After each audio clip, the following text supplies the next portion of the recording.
घटनेचे शिल्पकार परमपूज्य डॉक्टर बाबासाहेब आंबेडकर, तथागत भगवान गौतम बुद्ध, राष्ट्रसंत तुकडोजी महाराज, शिवाजी महाराज, छत्रपती शाहू महाराज, विद्रोही संत तुकाराम महाराज आणि सर्व महान विभूतींना माझे विनम्र अभिवादन। मंचकावर उपस्थित सर्व आदरणीय, सर्वच माझ्यापेक्षा सिनियर, काही थोडेफार ज्युनियर या सर्व मंडळींना आणि आपण प्रेक्षक बंधू, मनोज बाबू गावंड्यांनी यांनी सांगितलं होतं की मी माझे वय आता 48-50 पर्यंत आलेलं आहे। ही जी पद्धत होती या डोमाळ गावात, आमच्या गावासाठी, चकचाटेपारसाठी, डोंगरगावसाठी हा एक सण आहे।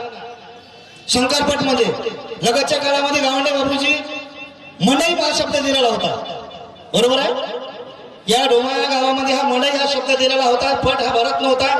जे कायद्याचा कॉन्ट्राडिक्शन होता, कॉन्ट्राडिक्शन मध्ये आला होता का शंकरपट बंद केलेला होता, का तुतारीला टोचतात, बैलाला टोचतात आणि त्याच्यामुळे त्याचा वेदना होतात। त्याच्यामुळे हायकोर्ट आणि सुप्रीम कोर्टाने जजमेंट आला होता का बैलाचा पट हा खेळू नये आणि बैलाला टोचून पट जोड्या भरवू नये। त्याच्यामुळे हा मंडई स्वरूप आलं होतं।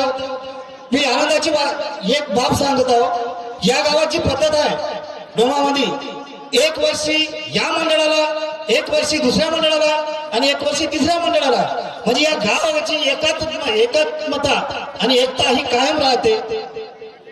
संचालनामध्ये किंवा प्रास्ताविक मध्ये सांगितलं असं, मी याच्यासाठी मी नेहमी कार्यक्रमात राहते। काही काळामध्ये मी कोणत्याही कार्यक्रमाला होत नव्हतो, तो भाग नंतर वेळेवरचा काम असते। पण या गावात हा माझा जन्मजात गाव आहे, कारण का आम्ही मूळ घेतला आहे, चकचाटेपार नंतर बसलेला रिठी गाव आहे। मला बोलवतात, मला आनंद आहे। या कार्यक्रमात मला खारीचा तरी वाटा का असेल ना का मला आपले आमंत्रित असते। मी या मंडळाचा मी आभार मानतो आणि त्या निमित्तानं मला दोन शब्द सांगण्याचे की विचार मनोगत व्यक्त करण्याची संधी दिली।